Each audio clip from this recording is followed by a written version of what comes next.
हे माता अन्नपूर्णा, आप सदैव सबका आनंद बढ़ाया करती हो। आपने अपने हाथ में वर तथा अभय मुद्रा धारण की है। आप ही सौंदर्य रूप रत्नों की खान हो। आप ही भक्त जनों के समस्त पाप विनाश करके उनको पवित्र करती हो। आप साक्षात माहेश्वरी हो और आपने ही हिमालय का वंश पवित्र किया है। आप काशीपुर के अधीश्वरी देवी हो। आप अन्नपूर्णेश्वरी और जगत की माता हो। कृपा करके मुझे भिक्षा प्रदान कीजिए। जय मां भगवती, जय मां अन्नपूर्णा। आप सभी को मार्गशीर्ष मास की अन्नपूर्णा माता के व्रत की हार्दिक शुभकामनाएं। आज सुनिए मां अन्नपूर्णा की कथा। मार्गशीर्ष के महीने में मां अन्नपूर्णा की पूजा करने से और व्रत रखने से हर प्रकार के सुख और धन धान्य की प्राप्ति होती है। तो आइए शुभ आरंभ करते हैं मां अन्नपूर्णा की पहली पौराणिक कथा से। पौराणिक कथा के अनुसार एक समय की बात है। काशी निवासी धनंजय की पत्नी का नाम सुलक्षणा था। उसे अन्य सब सुख प्राप्त थे, केवल निर्धनता ही उसके दुख का कारण था। ये दुख उसे हर समय सताता रहता था। एक दिन सुलक्षणा अपने पति से बोलती है, स्वामी, आप कुछ उद्यम करो तो काम चले। इस प्रकार कब तक काम चलेगा? सुलक्षणा की बात धनंजय के मन में बैठ गई और वह उसी दिन विश्वनाथ शंकर जी को प्रसन्न करने के लिए बैठ गया और कहने लगा, हे देवादिदेव विश्वेश्वर, मुझे पूजा पाठ कुछ भी नहीं आता, केवल तुम्हारे भरोसे बैठा हूँ। इतनी विनती करके वे 2-3 दिन तक भूखा प्यासा वहीं पर बैठा रहा। ये देखकर भगवान शंकर ने उसके कान में अन्नपूर्णा 3 बार कहा। ये कौन क्या कह गया? इसी सोच में धनंजय रह गया कि मंदिर में आते ब्राह्मणों को देखकर वे पूछने लगा, पंडित जी, अन्नपूर्णा कौन है? तब ब्राह्मणों ने उसे कहा कि तूने अन्न छोड़ दिया है, सो तू अन्न की ही बात करता है। जा, घर जाकर अन्न ग्रहण कर। धनंजय घर चला गया और अपनी पत्नी से सारी बात कह सुनाई। तो उसकी पत्नी बोली, आप चिंता मत कीजिए, स्वयं शंकर जी ने इस मंत्र को दिया है। वे स्वयं ही इस मंत्र का खुलासा भी करेंगे। अब फिर जाकर उनकी आराधना करो। धनंजय फिर से जैसा का तैसा पूजा में बैठ गया। रात्रि में शंकर जी ने उसे आज्ञा दी और कहा कि तू पूर्व दिशा में चला जा। वे अन्नपूर्णा का नाम जपते हुए और रास्ते में फल खाते हुए रणों का पानी पीता जाता और इसी प्रकार कितने ही दिनों तक धनंजय चलता गया। वहां उसे चांदी से चमकती वन की शोभा दिखने में आई और उसे सुंदर सरोवर भी दिखाई दिया। उसके किनारे कितनी ही अप्सराएं आई, झुंड बनाए बैठी थी। एक कथा कहती थी और सब माँ अन्नपूर्णा इस प्रकार बार बार नाम जपती थी। ये अघन मास की उजाली रात्रि थी और रात से ही व्रत का आरंभ हुआ था। जिस शब्द की खोज में धनंजय निकला था, वे उसे वहां सुनने को मिला।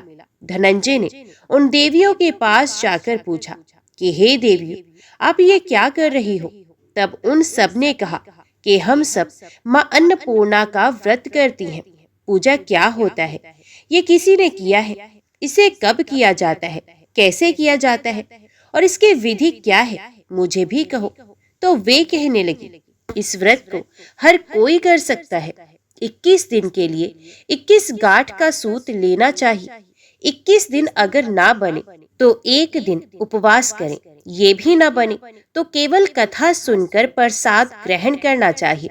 निराहार रहकर कथा को सुने तथा सुनाने वाला अगर कोई भी ना मिले तो पीपल के पत्तों को रखकर सुपारी या घृत कुमारी को सामने रखकर दीपक को साक्षी करके सूर्य, गाय, तुलसी या महादेव को बिना कथा सुने मुख में दाना ना डाले। यदि भूल से कुछ पड़ भी जाए तो एक दिन फिर से उपवास कर ले। व्रत के दिन बिल्कुल भी क्रोध न करें और झूठ भी ना बोले। धनंजय बोला, इस व्रत के करने से क्या होगा? तो वे कहने लगी, इसके करने से अंधों को नेत्र मिलते हैं, लोलों को हाथ मिलते हैं, निर्धन के घर धन आता है, बांझ को संतान मिलती है, मूर्ख को बुद्धि मिलती है। तो जिस कामना से व्रत किया जाए, माँ उसकी इच्छा को पूर्ण करती है। वे कहने लगा, बहनों, मेरे घर भी धन नहीं है, विद्या नहीं है, कुछ भी नहीं है, तो दुखिया ब्राह्मण हूँ, मुझे इस व्रत का सूत दोगी? तब उन्होंने कहा, हाँ भाई, तेरा कल्याण हो, मैं तुझे सूत दे देती हूँ। इस व्रत का सूत्र लेकर धनंजय ने व्रत किया। व्रत पूरा भी हुआ। तभी सरोवर में से 21 खंड की स्वर्ण सीढ़ी हीरा मोती जड़ी हुई प्रकट हुई। धनंजय जय माँ अन्नपूर्णा, जय अन्नपूर्णा माँ कहता जाता। इस प्रकार वे कितनी ही सीढ़ियां उतर गया तो देखा कि करोड़ों सूर्यों से प्रकाशमान अन्नपूर्णा माता का मंदिर है। उसके सामने स्वर्ण सिंहासन पर माता अन्नपूर्णा विराजमान है और उनके सामने भिक्षा हेतु भगवान शंकर खड़े हैं। देवांगनाएं चवल डुला रही हैं, कितनी ही हथियार बांधे पहरा दे रही हैं। धनंजय दौड़कर जगदम्बा माँ के चरणों में गिर गया। देवी उसके मन का कलेश जान गई और धनंजय कहने लगा, माता आप तो अंतर्यामी हो, आपको अपनी दशा में क्या बताऊं? माता बोली, मेरा व्रत किया है, जा, संसार तेरा सत्कार करेगा। माता ने धनंजय की जीवा पर बीज मंत्र लिख दिया। अब उसके रोम रोम में विद्या प्रकट हो गई। माँ का वरदान लेकर धनंजय घर आया। सुलक्षणा से सभी बातें कह सुनाई। माता जी की कृपा से उसके घर में संपत्ति आने लगी। छोटा सा घर बहुत बड़ा बन गया और उसके घर अनेक सगे संबंधियों ने आकर उसकी बड़ाई भी की और उससे कहा कि इतना धन और इतना बड़ा घर होने पर अगर संतान नहीं है तो इस कमाई का भोग कौन करेगा? सुलक्षणा से संतान नहीं है, इसलिए तो दूसरा विवाह कर लो। अनिच्छा होते हुए भी धनंजय को दूसरा विवाह करना पड़ा और सती सुलक्षणा को सोच का दुख उठाना पड़ा। इस प्रकार दिन बीतते गए। फिर नए बंधन से बंधे पति से सुलक्षणा ने कहलवाया कि हम व्रत के प्रभाव से सुखी हुए हैं, इस कारण ये व्रत छोड़ना नहीं चाहिए। ये माता जी का प्रताप है जो हम इतने संपन्न और सुखी हुए हैं। सुलक्षणा की बात को सुनकर धनंजय उसके यहाँ आया और ये व्रत में बैठ गया। नई बहू को इस व्रत की खबर नहीं थी। वे धनंजय की आने की राह देखती रही। अब जब नई बहू को इस बात की खबर पड़ी तो उसके मन में ईर्ष्या की ज्वाला दहक पड़ी और वे सुलोचना के घर पहुंची। उसने वहां भगदड़ मचा दी और धनंजय को अपने साथ ले गई। घर में धनंजय को थोड़ी देर के लिए जब निद्रा आ गई तो नई बहू ने उसके व्रत का सूत का धागा तोड़कर आग में फेंक दिया। अब तो माता जी को कोप आ गया और घर में अकस्मात ही आग लग गई। सब कुछ जलकर खाक हो गया। सुलक्षणा जान गई और पति को फिर अपने घर ले आई।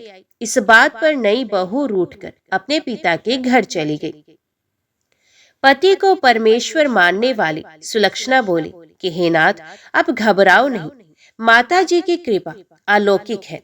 पुत्र कपुत्र हो सकता है पर माता कभी कुमाता नहीं होती। अब आप श्रद्धा और भक्ति से आराधना शुरू करो, वे हमारा कल्याण करेंगी। धनंजय फिर माता के पीछे पड़ गया और वे सरोवर सीढ़ी प्रकट हुई। उसमें वे माँ अन्नपूर्णा कहकर उतर गया। वहां जाकर वे माता जी के चरणों में वंदन और रुदन करने लगा। माता प्रसन्न हुई और बोली कि ये मेरे स्वर्ण की मूर्ति ले जा, उसकी पूजा करना, तुम फिर से सुखी हो जाओगे। जाओ, मैं तुम्हें आशीर्वाद देती हूँ। तेरी स्त्री सुलक्षणा ने श्रद्धा से मेरा व्रत किया है, उसे मैंने पुत्र दिया है। धनंजय ने जब आंखें खोली तो खुद को काशी विश्वनाथ के मंदिर में खड़ा हुआ पाया। वहां से वे उसी प्रकार अपने घर को चला गया। इधर सुलक्षणा गर्भवती हुई और उसे एक पुत्र की प्राप्ति हुई। गांव में आश्चर्य की लहर दौड़ गई। मान्यता आने लगी कि इस प्रकार उसी गांव में निस्संतान सेठ के पुत्र होने पर उसने माता अन्नपूर्णा का मंदिर बनवा दिया। उसमें माता जी धूमधाम से पधारी और धनंजय को मंदिर के आचार्य का पद दे दिया गया। जीविका के लिए मंदिर की दक्षिणा और रहने के लिए बड़ा ही सुंदर सा भवन दे दिया गया। धनंजय अपनी स्त्री और पुत्र के सहित वहीं पर रहने लगा। माता जी के चढ़ावे में उसकी भरपूर आमदनी होने लगी। उधर नई बहू के पिता के घर डाका पड़ गया और उनका सब कुछ लुट गया। वे भीख मांगकर पेट भरने लगे। जब सुलक्षणा को इस बात का पता चला तो उसने उन्हें भी बुलावा भेजा। फिर सुलक्षणा ने उनको एक अलग घर में रख लिया और उनके अन्न और वस्त्र का प्रबंध भी कर दिया। धनंजय। सुलक्षणा और उसका पुत्र माता जी की कृपा से आनंद से रहने लगे। माता जी ने जैसे उनके भंडारे भरे वैसे ही सबके भंडार भरे तो सब प्रेम से बोले, माँ अन्नपूर्णा की जय। आइए अब सुनते हैं धन समृद्धि प्रदान करने वाली, घर में बरकत लाने वाली माता अन्नपूर्णा की बड़ी ही दुर्लभ कथा। इस कथा को श्रद्धा और भक्ति के साथ पूरा अवश्य सुनिए। तो प्राचीन काल की बात है, पुरुषोत्तमपुर नामक गांव में एक बहुत धर्मात्मा सेठ जी रहा करते थे। उनके 5 पुत्र और एक सबसे छोटी पुत्री थी। उसका नाम था गौरी। सेठ जी का भरा पूरा परिवार था। सेठ जी ने अपने सभी 5 पुत्रों का विवाह कर दिया था और जब छोटी बेटी गौरी विवाह के योग्य हुई तो उन्होंने उसका विवाह एक दूसरे नगर के अपने ही समान धनी परिवार में कर दिया। अब सेठ जी की पुत्री गौरी दुल्हन बनकर जिस घर में गई, वहां उसका पति अपने माता पिता का इकलौता पुत्र था। अब गौरी बड़ी ही प्रसन्नता पूर्वक अपने ससुराल में रहने लगी। गौरी बड़ी ही सदाचार, गुणवान तथा रूपवती थी। एक दिन की बात है, जब 1.25 महीना हो गया तब सास ने गौरी को रसोई संभालने के लिए दे दिया। रसोई की सारी बातें समझा दी गई। गौरी अपनी सासू माओ के पांव छूकर रसोई में प्रवेश करती है। तब सास ने कहा, बहू रोज सुबह जल्दी उठकर पूजा पाठ करके रसोई में प्रवेश करना, फिर खाना बनाना। रोटी बनाते समय मैं पहली रोटी गाय को और अंतिम रोटी कुत्ते की बनाती हूँ, मत भूलना। इस प्रकार सास ने गौरी को सब कुछ समझा दिया। गौरी 4 लोगों के लिए खाना बनाती है और खाना बनाकर अपने पूरे परिवार को खिलाती है। जब अंत में खुद खाने के लिए बैठती है तब वे देखती है कि उसके लिए तो रोटी बची ही नहीं। वे चावल, दाल और सब्जी खाकर पानी पी लेती है। अब जब शाम होती है तब गौरी ने सुबह से ज्यादा आटा लगाया और रोटी सब्जी बनाकर रख दी। जब रात्रि में सब लोग खा लेते हैं तो फिर से जब गौरी खाने के लिए बैठी, रोटी का डब्बा खोलती है तो उसमें एक भी रोटी नहीं थी। ये देखकर उसे बड़ा ही आश्चर्य होता है कि उसने तो सुबह से भी ज्यादा आटा लगाया था, लेकिन रोटियां बची ही नहीं। अब वे सिर्फ सब्जी खाकर पानी पीकर सो जाती है। अगले दिन फिर उसने कल से 2 गुना ज्यादा आटा लगाया और रोटियां बनाई, लेकिन फिर से उसे रोटी नहीं मिली। सभी रोटियां खत्म हो गई थी। अब उस दिन भी आधे पेट खाना खाकर ही उसे रहना पड़ा। इसी प्रकार गौरी चाहे जितना भी आटा लगाती, रोटियां उसे मिलती ही नहीं। ये हर रोज का काम हो गया था और वे सोचने लगी, आखिर कौन नहीं चाहता कि मैं रोटियां ना खाऊं और मैं पेट ना भरूं। गौरी इस आस में आटा ज्यादा लगाती कि किसी न किसी दिन तो उसे रोटियां अवश्य मिलेंगी, किंतु ऐसा हुआ ही नहीं। ऐसा करते करते वे बहुत कमजोर, दुबली पतली हो गई थी। तो दोस्तों, ऐसे ही एक दिन की बात है, जब गौरी रसोई में सब्जियां काट रही थी तो गलती से चाकू से उसका हाथ कट जाता है और वे रोटियां नहीं बना पाती। तो उसकी सासू माँ ने कहा, बहू रहने दो, आज मैं रोटियां बना देती हूँ। तो गौरी ने कहा, नहीं सासू माँ, आप आटा लगा दीजिए, मैं रोटियां बना दूंगी। तो दोस्तों, उस दिन सासू माँ ने आटा लगाया और फिर बहू को दिया। बहू रोटियां बनाकर रख देती है। घर के सभी सदस्य रात के समय जब खाना खाने लगते हैं, सब लोग जब खाना खा लेते हैं, तब बारी आती है गौरी की। तो वे बहुत दुखी मन से खाना खाने बैठ जाती है। वे सोचती है, आज तो सासू माँ ने आटा गूंथा है, वे भी बहुत कम, आज तो मेरे लिए रोटियां बची ही नहीं होंगी। ये सोचकर बहू मन ही मन बहुत दुखी होती है। किंतु जब वे रोटी के डिब्बे को खोलती है तो उसने क्या देखा कि उसमें 4-5 रोटियां पड़ी हैं। ये देखकर बहू बहुत खुश हो जाती है। अब क्या था, ऐसे ही 7 दिनों तक बहू की सासू माँ आटा गूंथने लगी और बहू रोटियां बनाती थी। बहू को रोज रोटियां मिलने लगी। इन 7 दिन बहू ने भर पेट खाना खाया। जब 8वां दिन आया तो बहू का हाथ भी ठीक हो गया था। तब सासू माँ ने कहा कि गौरी बेटा, क्या मैं आज आटा गूंथ दूं या फिर तुम आटा गूंथ लोगी? तब गौरी ने कहा, नहीं माँ जी, मेरा हाथ अब ठीक हो गया है, मैं आटा गूंथ दूंगी। उस दिन गौरी ने आटा गूंथा और रोटियां बनाई, सबको प्रेम पूर्वक खाना खिलाया। जब उसके खाने की बारी आई तब उसने देखा कि रोटी के डिब्बे में तो रोटी है ही नहीं, पूरी रोटी खत्म हो गई है। ये देखकर वे गौरी बहुत ही आश्चर्य में पड़ जाती है और वे सोचती है, जब तक सासू माँ ने आटा लगाया तब तक तो मुझे रोटियां मिलती थी, लेकिन जब से मैं आटा गूंदने लगी हूँ तो मुझे रोटियां मिलती ही नहीं, जबकि सासू माँ मुझसे बहुत ही कम आटा गूंदती हैं।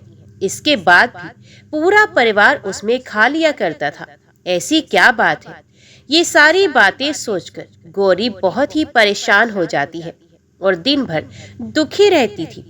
एक दिन की बात है, गौरी के पति ने गौरी से पूछा कि गौरी, तुम इतना उदास क्यों रहती हो? इतना सारा धन संपत्ति सब तुम्हारा ही तो है, तुम्हें रोकने टोकने वाला भी कोई नहीं है। तुम अपने मन से अपनी पसंद का भोजन बनाकर खाती हो, तुम दिन प्रतिदिन इतनी कमजोर कैसे हो रही हो?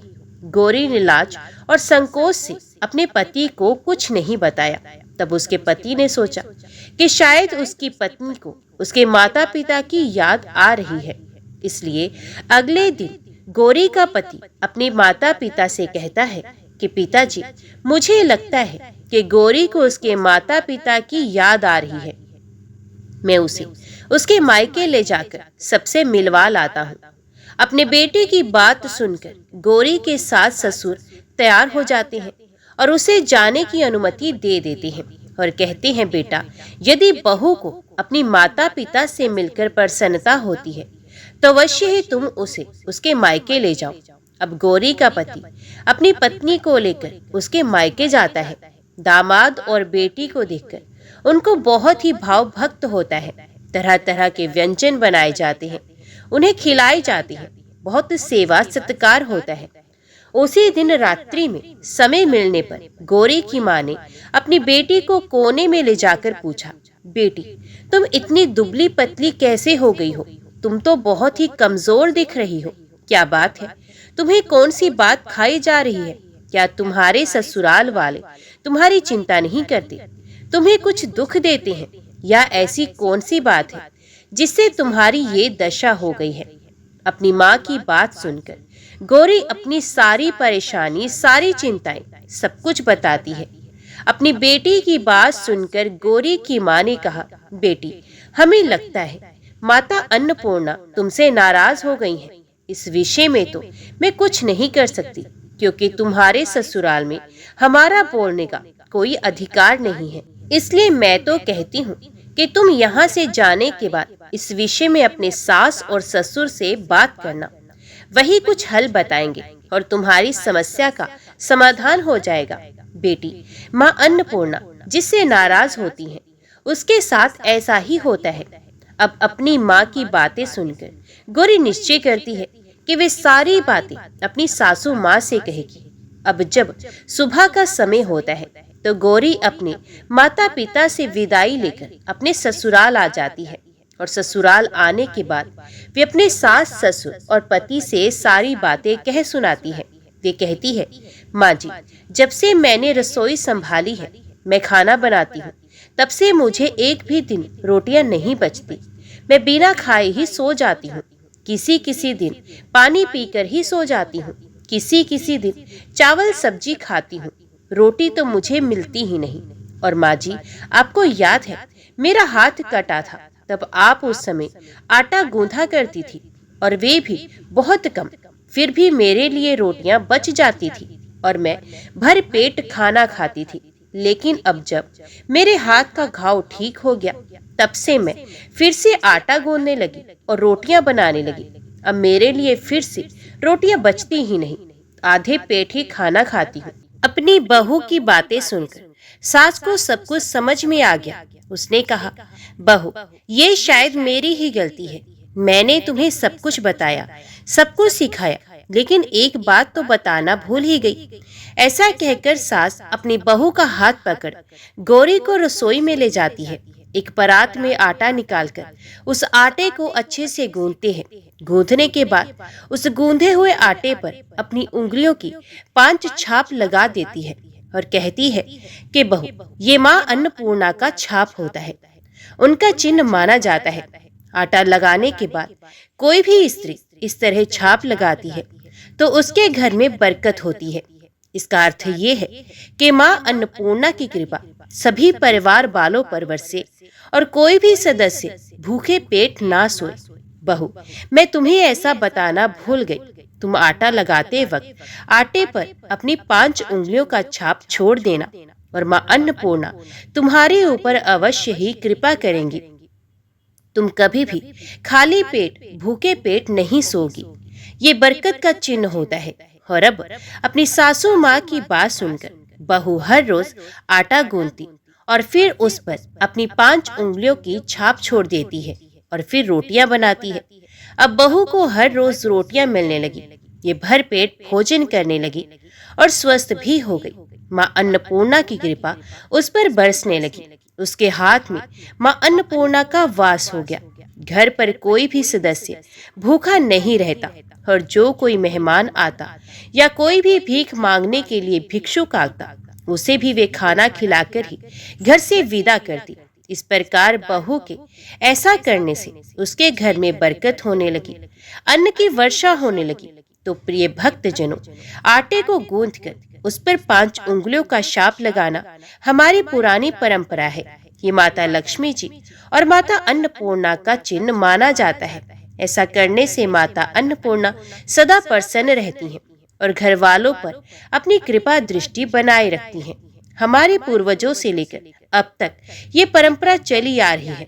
सभी माताएं, सभी बहनें अपनी 5 उंगलियों की छाप आटे पर अवश्य ही लगाती हैं और माँ अन्नपूर्णा से प्रार्थना करती हैं कि सबका पेट भरना, सबका कल्याण करना और घर में अन्न धन की वर्षा करना। तो सब प्रेम से बोलिए, माता अन्नपूर्णा की जय।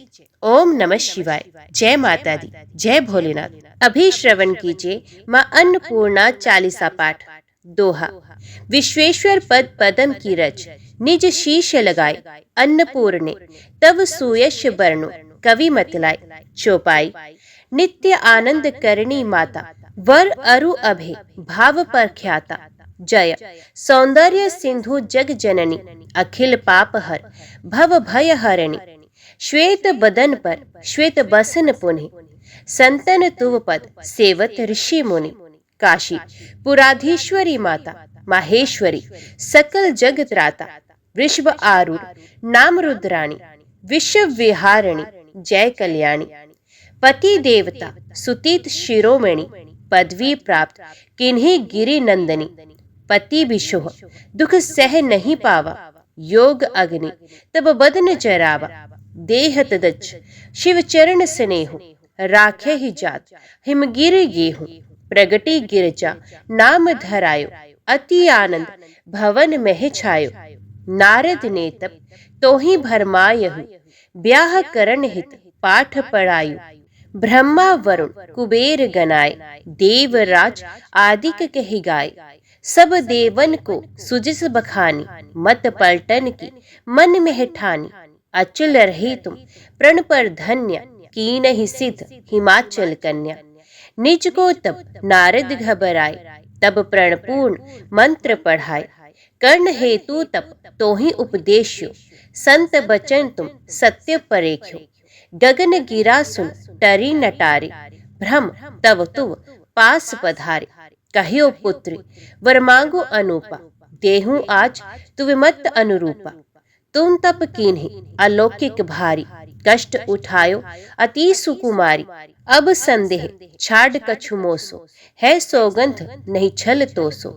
कर्त वेद विद ब्रह्मा जानो, वचन मोर भी सांचा मानो। तज संकोच कहे निज इच्छा, देहु में मनमानी भिक्षा। सुन ब्रह्मा की मधुरी बानी, मुख सो कछु मुस्काए भवानी। बोली तुमका कहत विधाता, तुम तो जग के सृष्टा धाता। मम कामना गुप्त नहीं तोसो, कहवावा चाहु काम मोसो। दक्ष यज्ञ में मरती बारा, शंभुनाथ पुन है ही हमारा। सो अब मिले मोहि मन भाई, कहे तथास्तु विधि धाम सिधाई।